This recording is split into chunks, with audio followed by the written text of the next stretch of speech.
Hello, കാടിനുള്ളിലെ എൻ്റെ വീട് കണ്ടാലോ? അതായത് ഞങ്ങളുടെ വീടിൻ്റെ രണ്ട് വശവും കാടാണ് കേട്ടോ. പറമ്പ് കഴിഞ്ഞാൽ പിന്നെ അപ്പുറവും ഇപ്പുറവും ഉള്ള വശങ്ങളിൽ കാടാണ്. നടുക്കൊരു ചെറിയ ഏരിയയിൽ കുറച്ച് വീടുകളുണ്ട്. അതിലൊന്നാണ് കേട്ടോ എൻ്റെ വീട്. ഇതിപ്പോൾ ഞാൻ പറമ്പെന്ന് എടുക്കുന്ന വീഡിയോ ആണ്. കാടിൻ്റെ ഉള്ളിൽ കയറി വീഡിയോ എടുക്കാൻ പാടില്ല എന്നൊക്കെ ഞാൻ പറഞ്ഞിട്ടുണ്ട്. അതുകൊണ്ട് പിന്നെ കാടിൻ്റെ ഉള്ളിൽ കയറിയില്ല. പുറത്തുനിന്ന് നമ്മുടെ പറമ്പിൽ നിന്ന് തന്നെ എടുത്ത വീഡിയോ ആണ്. എന്നാലും മനസ്സിലാവുന്നത് തോന്നുന്നു കാടാണെന്നുള്ളത്. എന്തായാലും ഇവിടെ വലിയ വലിയ ജീവികളൊന്നും ഇല്ല കേട്ടോ. ഇപ്പം ഇടയ്ക്ക് ആന ഇറങ്ങുന്നുണ്ട് എന്നൊക്കെ പറയണ കേൾക്കുന്നുണ്ട്. സത്യം എന്താണെന്ന് അറിയില്ല. ഞങ്ങളിതുവരെ കണ്ടിട്ടൊന്നുമില്ല. പക്ഷെ ആൾക്കാരിങ്ങനെ പറയണ കേൾക്കാം കാട്ടിൽ ആന ഇറങ്ങുന്നുണ്ട്, സൂക്ഷിക്കണം എന്നൊക്കെ. ഈ കാട് കഴിഞ്ഞ് കുറച്ച് അപ്പുറത്തേക്ക് ഒരു പുഴയാണ് കേട്ടോ, ചാലിയാർപ്പുഴ. ഞാനിപ്പോൾ ഇവിടെ നിൽക്കാൻ വന്നതാണ് കേട്ടോ 2 ദിവസം. ഇതാണ് എൻ്റെ വീട്, കാടിനുള്ളിൽ എൻ്റെ കൊച്ചു വീട്. ഇതിൻ്റെ ബേക്കിലേക്ക് കുറച്ച് വീടുകളൊക്കെ ഉണ്ട് കേട്ടോ, കാടിൻ്റെ ഉള്ളിൽ കൂടെ. പിന്നെ ഫ്രണ്ടിലേക്കും ഉണ്ട്. ഇതിപ്പോൾ കാട് ഏരിയ ആണെന്നുള്ളൂ. ഇത് അമ്മ എനിക്ക് വേണ്ടി പൊങ്ങ് എടുത്ത് വെച്ചാണ് കേട്ടോ. കണ്ടിട്ടില്ലേ തേങ്ങേൻ്റെ ഉള്ളിലുള്ള പൊങ്ങ്? അത് ഞാൻ ഹസ്ബൻഡ് വീട്ടിലല്ലേ, അപ്പോൾ ഞാൻ വരുന്ന അറിയണോണ്ട് അമ്മ എടുത്തു വെച്ചതാണ്. കണ്ടില്ലേ, എലി കരണ്ട അവസ്ഥ ആക്കിയിട്ടുണ്ട് തിന്ന്. എനിക്കിതിൻ്റെ ഉള്ളിലെ ഭാഗം തിന്നാനാണ് കേട്ടോ ഇഷ്ടം. പിന്നെ ഞാൻ പറമ്പിലേക്ക് ഇറങ്ങി. പറമ്പിൽ കാന്താരി ഉണ്ട് കേട്ടോ. അപ്പം ഞാൻ നുള്ളി പെറുക്കാൻ വേണ്ടി ഇറങ്ങിയതാണ്, ഹസ്ബൻഡ് വീട്ടിലേക്ക് പോകുമ്പോൾ കൊണ്ടുപോകാൻ വേണ്ടിയിട്ട്. ഞങ്ങളിതൊരു കർഷക കുടുംബമാണ്. അതായത് അച്ഛനും അച്ഛച്ചൊക്കെ പരമ്പരാഗതമായിട്ട് കൃഷിയൊക്കെ ചെയ്തു വരുന്ന ആൾക്കാരാണ്. അത്യാവശ്യം ഞങ്ങൾ വീട്ടിലേക്ക് വേണ്ട സാധനങ്ങളൊക്കെ ഇവിടെ ഉണ്ടാക്കുകയാണ് ചെയ്യാറ്. എല്ലാം ഒന്നുമില്ല, ചിലതൊക്കെ വെളിച്ചെണ്ണ, പുളി, അങ്ങനെയുള്ളതൊക്കെ. ഞാൻ അകത്തേക്ക് കയറിയപ്പോൾ അമ്മ അച്ചാർ ഇടാൻ തുടങ്ങുകയാണ് കേട്ടോ. ഈ വീട്ടിലെ ഏറ്റവും അച്ചാർ ഇഷ്ടം എനിക്കാണ്. അപ്പം ഞാൻ വരുമ്പോഴൊക്കെ അമ്മ അച്ചാർ ഉണ്ടാക്കും. എന്നാലും അധികം തരുമൊന്നുമില്ല, പുണ്ണൊക്കെ വരുമെന്ന് പറഞ്ഞിട്ട് കുറച്ചേ തരുള്ളൂ. എൻ്റെ അമ്മേൻ്റെ സ്പെഷ്യൽ അച്ചാർ എങ്ങനെ ഉണ്ടാക്കണമെന്ന് ഞാൻ കാണിച്ചു തരാം. മാങ്ങച്ചാറാണ് കേട്ടോ. ആദ്യം 2.5 ടീസ്പൂൺ അച്ചാറോടി എടുക്കണേ. ഇതെല്ലാവരും എല്ലാ വീട്ടിലും ഉണ്ടാക്കണേ ആണോയെന്ന് എനിക്കറിയില്ല. അമ്മ ഉണ്ടാക്കണ കണ്ട് മാത്രമേ എനിക്ക് പരിചയമുള്ളൂ. എന്നിട്ടൊരു ചട്ടി അടുപ്പത്ത് വെക്കുക. അത് ചട്ടി നല്ലോണം ചൂടായി വരുമ്പോൾ അതിലേക്ക് നല്ലെണ്ണ ഒഴിച്ചു കൊടുക്കുക. നല്ലെണ്ണയും നല്ലോണം ചൂടായി ഒരു ഇതായി വരുമ്പോൾ അതിലേക്ക് കടുക് ഇട്ട് കൊടുക്കുക. കടുക് പൊട്ടിയതിന് ശേഷം പിന്നെ അതിലേക്ക് ചേർക്കേണ്ടത് നടു കീറിയിട്ടുള്ള വെളുത്തുള്ളിയാണ് കേട്ടോ. വെളുത്തുള്ളി ആദ്യം ചേർക്കണം. അതൊന്ന് നന്നായിട്ടൊന്ന് മൂത്ത് വന്നതിന് ശേഷം പിന്നെ അതിലേക്ക് ഇഞ്ചി അരിഞ്ഞതും പച്ചമുളകും നടുക്ക് കീറിയതും കൂടെ ചേർക്കുക. എന്നിട്ട് നന്നായിട്ടൊന്ന് ഇളക്കി കൊടുക്കുക. നന്നായിട്ട് ഇളകി വരുമ്പോൾ അതിലേക്ക് കറിവേപ്പിൻ്റെ ഇല ചേർക്കുക. കറിവേപ്പിൻ്റെ ഇലയും നന്നായിട്ടൊന്ന് ചൂടായി വരുമ്പോൾ നമ്മൾ നേരത്തെ എടുത്ത് വെച്ചില്ലേ അച്ചാർ പൊടി, അതും ചേർത്ത് നന്നായിട്ട് ഇളകുക. അതിൻ്റെ ആ പച്ചമണവും കുത്തലും ഒക്കെ ഒന്ന് മാറുന്ന വരെ നല്ലോണം ഇളക്കി കൊടുക്കുക. ഇളക്കി കൊടുത്തതിന് ശേഷം ഒരു അരമണിക്കൂർ ചൂടുവെള്ളത്തിലിട്ട് വെച്ചിട്ടുള്ള പച്ചമാങ്ങ, ചൂടുവെള്ളം എന്ന് പറഞ്ഞാൽ ചെറിയ ചൂടുവെള്ളം മതിയേ, ആ മാങ്ങ അരിഞ്ഞത് ഇതിലേക്ക് ചേർക്കുക. എന്നിട്ട് ഇളക്കുക. പിന്നെ അതിലേക്ക് ഉപ്പ് ചേർക്കുക. അതിന് ശേഷം നന്നായിട്ട് ഇളക്കുക. നന്നായിട്ട് ഇളക്കി കൊടുത്തതിന് ശേഷം പിന്നെ അതിലേക്ക് ചേർക്കാൻ പോണത് സുർക്കയാണ് കേട്ടോ. സുർക്ക എന്ന് പറഞ്ഞാൽ വിനാഗിരി, അറിയാലോ സുർക്ക. ഞങ്ങളുടെ നാട്ടിൽ സുർക്ക എന്നാണ് പറയുക കൂടുതൽ. എന്തായാലും അത് ചേർക്കുക. അതിനുശേഷം ഒരല്പം പഞ്ചസാര ചേർക്കുക കേട്ടോ. നല്ല ടേസ്റ്റാണ് ഈ പഞ്ചസാര ചേർത്താൽ. നമുക്ക് ചെനച്ച മാങ്ങ അച്ചാറിട്ട പോലെയൊക്കെ തോന്നും. പിന്നെ അത്യാവശ്യത്തിന് കായപ്പൊടിയും ചേർക്കുക. ആ കായപ്പൊടിയും ചേർത്ത് നന്നായിട്ട് ഇളക്കിയതിന് ശേഷം ഇത് ചൂടാറി വരുമ്പോൾ കുറച്ച് തിളപ്പിച്ചാറിയ വെള്ളം ഇതിലേക്ക് ഒഴിച്ചു കൊടുക്കുക. എന്നിട്ട് ഇളക്കി കൊടുക്കുക. ഇങ്ങനെയാണ് കേട്ടോ എൻ്റെ വീട്ടിൽ അച്ചാർ ഉണ്ടാക്കണത്. നല്ല ടേസ്റ്റാണ്. ഞാൻ അച്ചാർ കൂടുതൽ തിന്നണോണ്ട് തന്നെ അമ്മ പാകത്തിന് മാത്രമേ എനിക്ക് വിളമ്പാറുള്ളൂ. 2 ദിവസം തന്നെ അച്ചാറിട്ട് വെച്ചിട്ടുള്ള വലിയ കുപ്പി ഞാൻ കാലിയാക്കും. അമ്മയ്ക്ക് ഭയങ്കര പേടിയാണ്. പുണ്ണൊരു വട്ടം വന്നാണ് എനിക്ക്, പിന്നെ ഇനി ഉണ്ടാവുമോ എന്നുള്ള പേടിയാണ്. എന്തായാലും അച്ചാർ സൂപ്പറാണ് കേട്ടോ. പിന്നെ ഞാൻ ഫുഡ് കഴിച്ചത് ഈ അച്ചാറൊക്കെ കൂട്ടിയാണ്.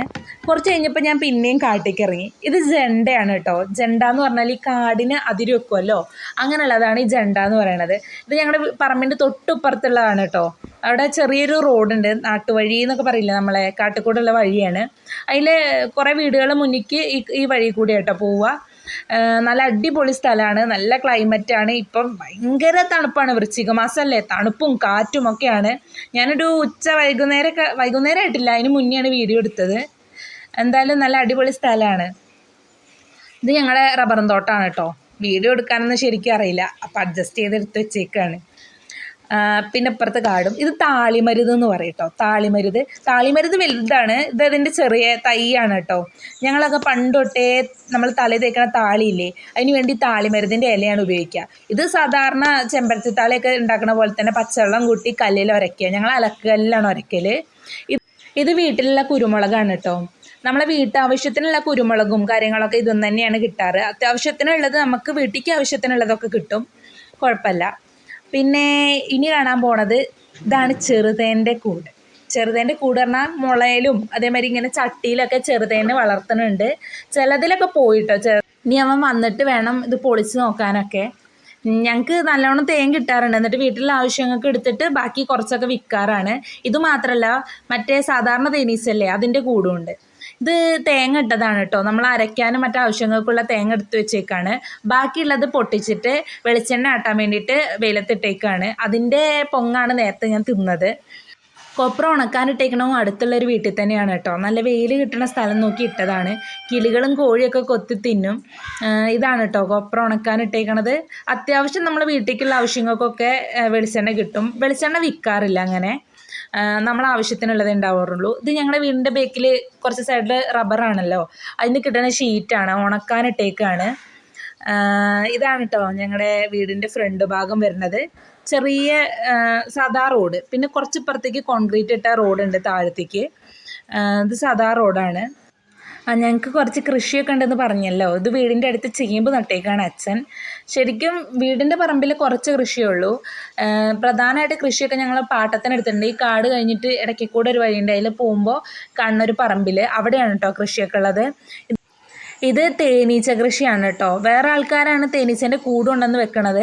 എന്നിട്ട് അവരെന്നെ ഇതിൻ്റെ വിളവെടുപ്പ് കാലമാകുമ്പോൾ തേനെടുത്തിട്ട് പോകും. എന്നിട്ട് നമുക്ക് കുറച്ച് തരും. ഇത് നമ്മുടെ വിറകുവരയാണ് കേട്ടോ. ഞങ്ങളിവിടെ എല്ലാ നാട്ടിലും ഉണ്ടാവും വിറകുവര. അത്യാവശ്യം ഇത് മുറി കൂടിയാണ് കേട്ടോ. നമ്മളെ മുറിവൊക്കെ ആയിക്കഴിഞ്ഞാൽ ഇതിൻ്റെ നീര് ഇങ്ങനെ തേച്ചാൽ എളുപ്പം മുറി കൂടുന്നതാണ് പറയപ്പെടുക. ഇതൊക്കെ കഴിഞ്ഞ് ഞാൻ വീട്ടിൽ ചെല്ലുമ്പോൾ അമ്മ മീൻകറി ഉണ്ടാക്കുന്നുണ്ട്. അമ്മേൻ്റെ സ്പെഷ്യൽ മീൻകറി എങ്ങനെയാണെന്ന് ഞാൻ പറഞ്ഞുതരാം. എല്ലാ വീട്ടിലും എങ്ങനെയാണ് ഉണ്ടാക്കണമെന്നൊന്നും എനിക്കറിയില്ല.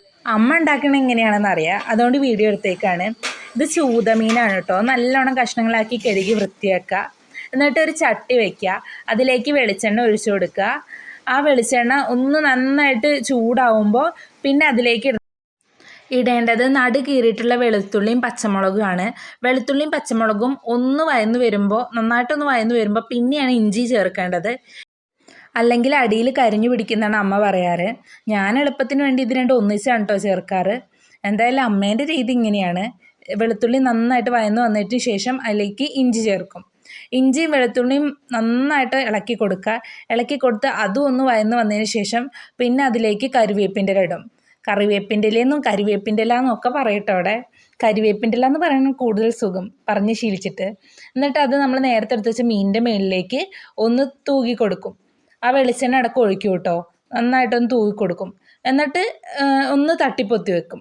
മീൻ ഇളക്കൊന്നുമില്ല, ജസ്റ്റ് മുകൾ ഭാഗം മാത്രം ഒന്ന് നിരത്തി വെക്കുള്ളേ. അതിനുശേഷം മുളക് പൊടി എടുക്കും. ആവശ്യത്തിനുള്ളത്, ഓരോരുത്തർക്കും ഓരോ എരിവാണല്ലോ, അപ്പോൾ ആവശ്യത്തിനുള്ളത് എടുക്കുക. ഞാൻ ഇവിടെ വീട്ടിൽ 2.5 ടേബിൾ സ്പൂണാണ് എടുക്കാറ്. 2.5 ടേബിൾ സ്പൂൺ മുളക് പൊടിയും പിന്നെ ആവശ്യത്തിനുള്ള മഞ്ഞൾപ്പൊടി എടുക്കും. മഞ്ഞൾപ്പൊടി ഇത്ര ഇപ്പം കാണുന്ന ടേബിൾ സ്പൂണിൻ്റെ അളവിനാണ് മഞ്ഞൾപ്പൊടി എടുത്തിട്ടുള്ളത്. അതിന് ശേഷം ഒരു നേരത്തെ വെച്ചിട്ടുള്ള ആ ചട്ടി തന്നെ വെക്കുക. അതിലേക്ക് അല്പം വെളിച്ചെണ്ണ ഒഴിച്ചു കൊടുക്കും. എന്നിട്ട് കൊഴുപ്പിന് വേണ്ടി ഉലുവ ഇടും. ഉലുവ ഇട്ട് നന്നായിട്ടൊന്ന് പൊട്ടി വരും. പൊട്ടി വന്നതിന് ശേഷമാണ് അതിലേക്ക് നമ്മൾ നേരത്തെ എടുത്ത് വെച്ച പൊടികളൊക്കെ ചേർക്കുക. ഉലുവ മസ്റ്റാണ് കേട്ടോ. മീൻകറിക്ക് കൊഴുപ്പ് ഇട്ടണമെങ്കിൽ ഉലുവ ചേർക്കണം എന്നാണ് പറയുക. എന്നിട്ട് നന്നായിട്ട് അതിൻ്റെ പച്ചമണം മാറുന്ന വരെ ഇളക്കി കൊടുക്കും. ഇവിടെ വീട്ടിലെ എല്ലാത്തിനും അങ്ങനെയാണ് കേട്ടോ. എന്ത് സാധനം ഉണ്ടാക്കുമ്പോഴും മല്ലി മുളകൊക്കെ നമ്മളൊന്ന് ചൂടാക്കിയിട്ട് ചേർക്കുള്ളൂ. അല്ലെങ്കിൽ പിന്നെ അതിൻ്റെ പച്ചമണം ഉണ്ടാവും എന്നാണ് പറയുക. ചൂടായിട്ട് നന്നായിട്ടൊന്ന് ഇളക്കി കൊടുത്തതിന് ശേഷം നമ്മളൊരു മിക്സീൻ്റെ ജാർ എടുക്കുക. അതിലേക്ക് ഈ വറുത്ത് വെച്ചിട്ടുള്ള പൊടിയും ആവശ്യത്തിന് വെള്ളം കൂടെ ചേർത്തിട്ട് ഒന്ന് കറക്കിയെടുക്കുക. എന്നിട്ട് ഈ ഉണ്ടാക്കി വെച്ചിട്ടുള്ള അരപ്പിലേക്കാണ് നമ്മൾ ആവശ്യത്തിന് മീൻകറിക്ക് എത്രയാണോ ആവശ്യം അത്രയും വെള്ളം ഒഴിച്ച് ഉപ്പും ചേർത്തിട്ട് നന്നായിട്ട് ഇളക്കിയിട്ട് അത് നമ്മൾ നേരത്തെ എടുത്ത് വെച്ചിട്ടുള്ള മീനിലേക്ക് ഒഴിച്ചു കൊടുക്കുക. ഇങ്ങനെയാണ് കേട്ടോ നമ്മൾ മീൻകറിയിൽ വെള്ളം ചേർക്കണത്. ഇങ്ങനെ ചട്ടിയിൽ ഒഴിച്ച് ഇനിയിപ്പോൾ ആവശ്യത്തിന് എത്രയാണോ വെള്ളം വേണ്ടത് അത് നമ്മൾ ചേർക്കുക. പിന്നെ നമ്മളെ കൊടംപുളി വെള്ളത്തിലിട്ട് വെച്ചതാണ്, അതും അതിൻ്റെ വെള്ളവും കൂടെ ചേർത്തിട്ട് നന്നായിട്ടൊന്ന് ഇളക്കി കൊടുക്കുക. എന്നിട്ട് പിന്നെ പണിയൊന്നുമില്ല, നമ്മൾ അടുപ്പിൽ വെക്കുക. മീൻകറി നന്നായിട്ട് തിളച്ച് വരുമ്പോൾ കുറച്ച് പച്ച വെളിച്ചെണ്ണ അതിൻ്റെ മുകളിൽ തൂവി കൊടുക്കുക. തിളച്ച് വരുമ്പോൾ എന്ന് പറഞ്ഞാൽ വെന്ത് വരുമ്പോൾ പച്ച വെളിച്ചെണ്ണ തൂവി കൊടുക്കുക. നല്ല അടിപൊളി മീൻകറിയാണ് കേട്ടോ. ഒരു വട്ടെങ്കിലും ഒന്ന് ട്രൈ ചെയ്ത് നോക്കണേ. നല്ല ടേസ്റ്റാണ്. നല്ല ചൂടപ്പത്തിൻ്റെ കൂടെ ഇത് കഴിക്കണം. അപ്പോൾ എനിക്കൊരു പൊതിച്ചോറ് തിന്നാൻ ആഗ്രഹം തോന്നിയിട്ട് ഇത് ഉണ്ടാക്കി കഴിഞ്ഞപ്പം. പിന്നെ കൂട്ടത്തിലൊരു സ്പെഷ്യൽ സാധനം ഉണ്ടെന്ന് വിചാരിച്ചോളൂ. എന്തായാലും പൊതിച്ചോറിന് ആവശ്യത്തിന് ചോറിട്ടു. പിന്നെ അതിലേക്ക് നല്ല ഉണ്ട ഉരുട്ടിയ നല്ല തേങ്ങാ ചമ്മന്തി, അതായത് മുളക് ചുട്ടെടുത്ത ചമ്മന്തി ഇല്ലേ, അത് ചേർത്തു. കിഴങ്ങ് മെഴുക്ക് വരട്ടി എനിക്ക് ഭയങ്കര ഇഷ്ടമാണ് കേട്ടോ. സ്കൂളിലും കോളേജിലൊക്കെ പഠിക്കുമ്പോൾ മിക്കപ്പോഴും ഞാൻ ഇതാണ് കേട്ടോ കൊണ്ടുപോവാറ്. അതിനുശേഷം നേരത്തെ ഇട്ട് വെച്ചിട്ടുള്ള നല്ല അടിപൊളി മാങ്ങാച്ചാറാണ്. പിന്നെ മീൻ വറുത്തതാണ് കേട്ടോ. നേരത്തേന്ന് മീൻ കുറച്ച് മാറ്റി വെച്ചിരുന്നു, അത് വറുത്തതാണ്. പിന്നെ നമ്മൾ തയ്യാറാക്കി വെച്ചിട്ടുള്ള മീൻ കറി, പിന്നെ നല്ല അടിപൊളി തക്കാളിക്കറി കേട്ടോ. തേങ്ങ അരച്ച് വെച്ചിട്ടുള്ള തക്കാളിക്കറി, എനിക്ക് ഭയങ്കര ഇഷ്ടമാണ് ഈ തേങ്ങ അരച്ച് വെച്ചിട്ടുള്ള തക്കാളിക്കറി, നല്ല ടേസ്റ്റാണ്. പിന്നെ ഇത് നെല്ലിക്ക അച്ചാറിട്ടതാണ് കേട്ടോ. നെല്ലിക്ക വേറെ ഉണ്ടായിരുന്നു, അത് അച്ചാറിട്ട് വെച്ചതാണ്. പിന്നെ അടുത്തതായിട്ട് നല്ല നെല്ലിക്ക ഉപ്പിലിട്ടതാണ് കേട്ടോ. നല്ല എരിവും പുളിയും ഒക്കെ പിടിച്ചുള്ള അടിപൊളിയായിരുന്നു. പിന്നെ അതിലേക്ക് വെറുതെ 3 കാന്താരി മുളകും കൂടി വെച്ചിട്ടുണ്ട്. പിന്നെ ഇത് പാവയ്ക്ക മെഴുക്ക് വരട്ടിയാണ് കേട്ടോ. എനിക്ക് വലിയ ഇഷ്ടമൊന്നുമില്ല, എന്നാലും പൊതിച്ചോറിൻ്റെ കൂടെ ഉണ്ട് പോയിക്കോളും. പിന്നെ ഇതാണ് നമ്മളെ സ്പെഷ്യൽ ബീഫ്. അമ്മ ചട്ടിയിൽ ഉണ്ടാക്കിയ ബീഫ് കറിയാണ് കേട്ടോ. വിറകടുപ്പിലാണ് ഉണ്ടാക്കിയത്, അതുകൊണ്ട് തന്നെ വീഡിയോ എടുക്കാൻ പറ്റിയില്ല. ഇത് ഞങ്ങൾ പൊതിച്ചോറ് പൊതിഞ്ഞത് തുറക്കാണ് കേട്ടോ. തുറന്നപ്പം നല്ല അടിപൊളി മണം വന്നു. നല്ല അടിപൊളി എന്ന് പറഞ്ഞാൽ അടിപൊളിയായിരുന്നു. പൊതിച്ചോറ് കഴിക്കാൻ ഭയങ്കര ആഗ്രഹമായിരുന്നു. തിന്ന് വയറ് നിറഞ്ഞിട്ട് പിന്നെ അനങ്ങാൻ വയ്യായിരുന്നു. പിന്നെ പുറത്ത് പോയിട്ടൊരു നാരങ്ങ സോഡയൊക്കെ വാങ്ങി കുടിച്ചിട്ടാണ് ശരിയായത്. നിങ്ങൾക്ക് എൻ്റെ വീഡിയോ ഇഷ്ടമായെങ്കിൽ സബ്സ്ക്രൈബ് ചെയ്യണം, ലൈക്ക് ചെയ്യണം, ഷെയർ ചെയ്യണം.